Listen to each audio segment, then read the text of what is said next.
Hey friends, you're tuned in to the Learn or Be Learned podcast, a show where wisdom meets curiosity in order to discover the human experience. I'm your host, Shiva D, and remember, you either learn from or you're learned from. Now, let's get back to the show.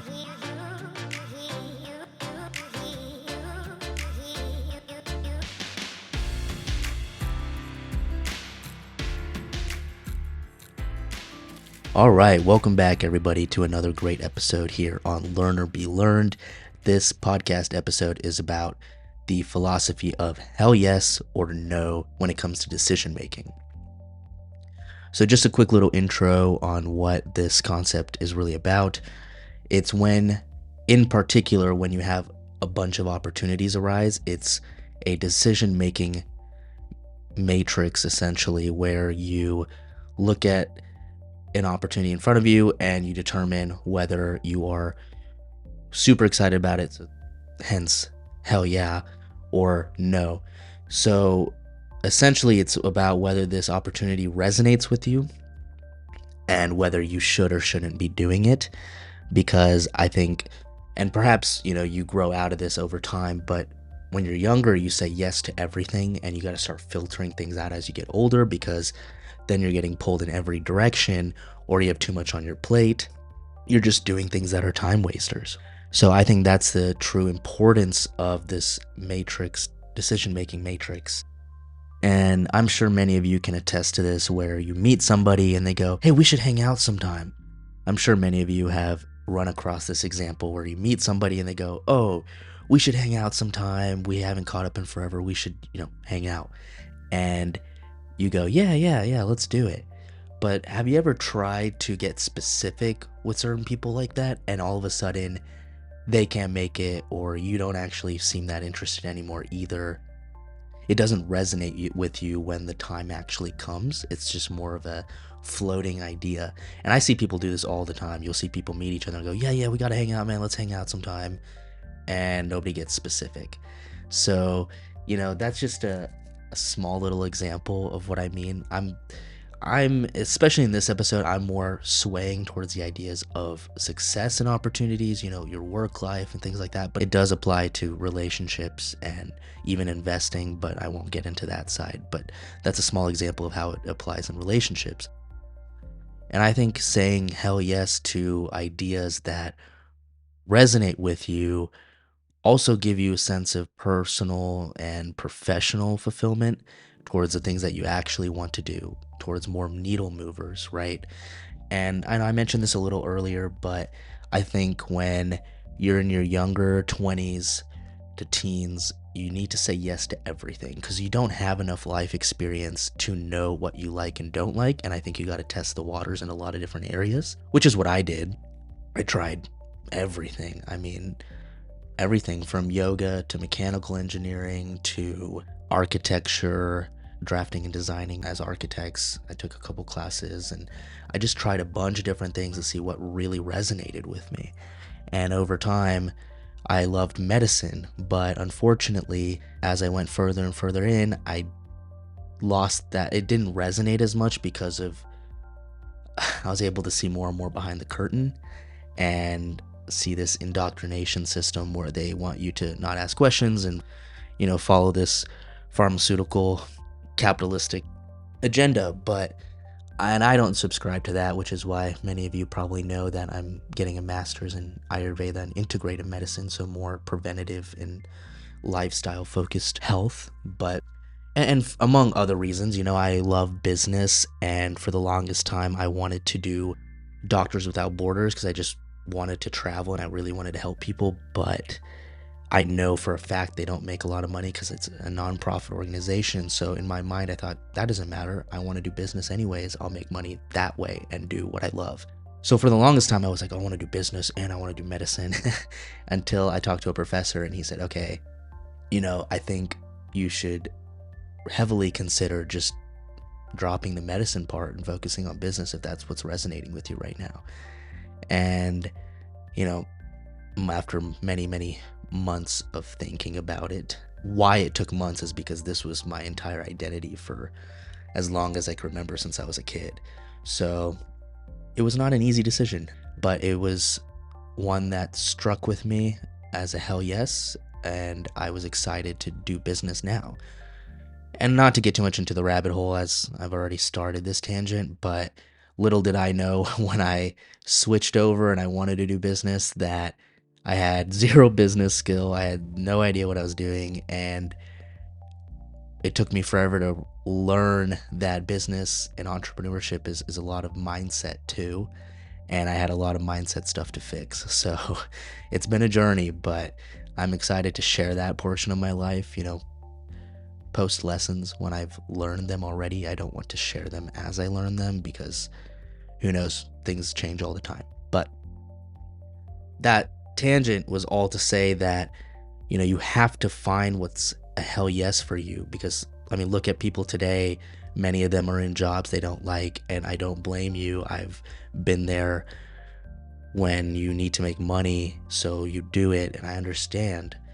But if you truly want to get out, you got to do something on the side that's a hell yes for you. So eventually you can do more hell yeses and less no's, right?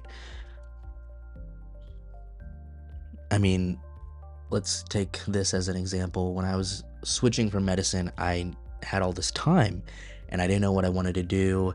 But I started getting into podcasting, like listening to them. And I thought, and then a professor of mine ended up being on the Joe Rogan podcast one day when he announced it to the class over Zoom University, if you guys remember the pandemic times. And I was just struck. It was like a light bulb in my head. I realized, hey, if a regular guy can be on the Joe Rogan podcast, what's to say I can't make a super awesome podcast as a regular guy? And little did I know how much work it would take, but hence that's where it all started. And slowly I started working towards that vision and goal, and here we are 4 years later, and it's growing, and I'm super grateful. I'm also super shocked how it's been. We're on the 4th year. I've completed over 3 years of doing this, which blows my mind even sometimes. But, that's what I'm saying is if you start doing more hell yeses, you'll eventually find that fulfillment and it'll be a lot more rewarding and do less no's, right? On the topic of decision making, I believe that you need a sharp mind in order to make accurate decisions. And that's why today's sponsor is our good friends at Magic Mind. Magic Mind, it's a drink I've tried before. It's got incredible ingredients from matcha, ashwagandha, lion's mane, mushrooms, and cordyceps mushrooms, so neurotropics in there, which it gives you sustained energy because of the matcha and the caffeine in it. It gives you the sharp acuity that you'd get from neurotropics, which I love, and the stress reduction from the ashwagandha. And you know me, I don't like to promote things that I don't think is doing well. And I do like our friends over at Magic Mind. They have a lot of supporters from Joe Rogan to many others. And they're an incredible product. And honestly, I've been seeing them pop up everywhere. So I'm glad that my friends at Magic Mind have reached out again and they want to do another partnership. And I'm glad that they're supporting this journey. And I'm happy to support them. And for those of you that haven't heard of Magic Mind or haven't tried it, you should go ahead and give it a shot. Gives you sustained energy, more creativity without the jitters, without the crash. It's worth a shot. And if you're curious and you want to try it and not pay full price, our friends at Magic Mind gave us a very generous discount here at www.magicmind.com/belearned, BELEARNED, www.magicmind.com/belearned. And if you go and you type in the coupon code BELEARNED20, BELEARNED20, you'll get 56% off your subscription for the next 10 days or 20% off a one-time purchase. I think this is a great chance for you to try it out, see if you like it. Maybe it's a substitute for coffee. See if you get that sustained energy without the crash. Either way, thank you all for tuning into this, and thank you for Magic Mind for supporting my journey. And without further ado, let's get right back into the ideas. So now you might be thinking, okay, I get it. I get the philosophy. I get how it helps. But how do I do it, right? What is the actual decision-making process here? And it's honestly quite simple. You basically look at an opportunity you're given and you say, if I can't say hell yes to this today, then it's a no for tomorrow, right? So if somebody says, let's do this opportunity and meet next Monday, and you go, yeah, sure. But if it's not a hell yes, let's do it right now, let's do it today, then it's going to be a no, because by the time it gets there, we always assume we have more time, and we also assume that it will resonate with us later. But that's not always the case, right? And it's usually not the case. If it doesn't resonate with you in that moment, it's not going to resonate with you when you get to that moment. So just do more what's a hell yes for you, you know? And sometimes, like I said, if you haven't explored enough, you won't know if it's a hell yes. So, and this doesn't apply if you're just in your young 20s. Maybe you're listening to this, you're a little bit older, and you're like, well, I don't know what my hell yeses are. Well, that's fine. It's not age specific. I just think it's easier in your early 20s compared to if you're a bit older, because, you know, perhaps you have family responsibilities, kids, taking care of parents, right? Life asks more of you the older you get. So, not impossible, but you got to just do something on the side when you can. And it doesn't have to be, you know, super crazy, but you just got to start trying things out. Just dabble here and there, and you'll find something. And the more hell yeses you do, the more authentic you become. And there's nothing better than being your most authentic self, because people love that. People are tired of fake people. Social media has so many fake people, and people are just sick and tired of it, because we all show the best parts of our lives there and not our worst. And I understand that. I do the same. And also I understand why we don't post the worst parts, because I don't think people want to see that all the time. But we have to keep remembering that social media is a highlighting tool of our best moments, but bad moments also show up, because that is life, right? The ebb and flow. There is always ups and downs. It's never ups only. No matter what. I mean, I've talked to 6, 7, 8-figure entrepreneurs. I've talked to MTV hosts, people in high end in the government. I've talked to politicians. I've talked to Olympians. I have a couple friends, and I've talked to so many types of people, and they all follow these ideologies, right? So also, if you say hell yes, you start narrowing more on the stuff you're good at, and you start actually getting better, right? So even just like a month or two ago, I feel very honored and grateful.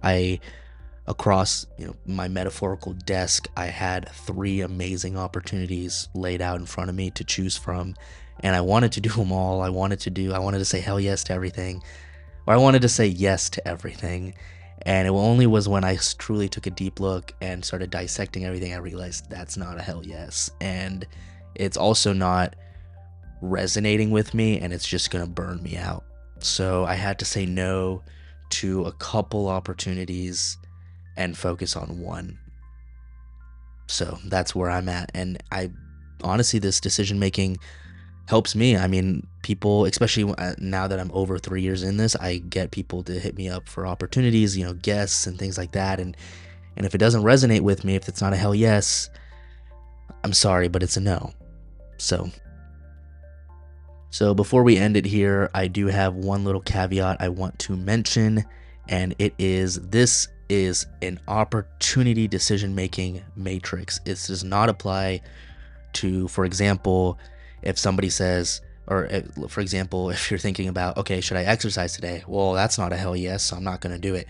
No, that's not an opportunity, that's a value, right? So this doesn't apply there. If a friend comes up and says, hey, can you help me move? That's not an opportunity, that is a, you know, relationship / commitment.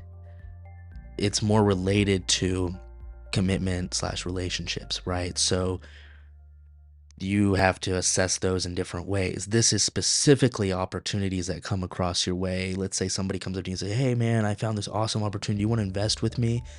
Right? Things like that. Or, hey man, we haven't caught up in forever. Do you want to hang out?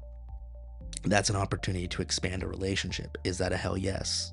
Right? So we're talking about opportunities specifically, and I just wanted to make that differentiator. But anyways, guys, I hope you found a couple cool points out of this. I know this idea is so simple, but I do think it works really well. I think a lot of us say yes to too many things oftentimes, and we just have to get better at saying no to the things that don't truly resonate with us. But anyways, guys, thank you for tuning in to this week's episode. And remember, everybody, you either learn from or you're learned from. Thanks. Bye.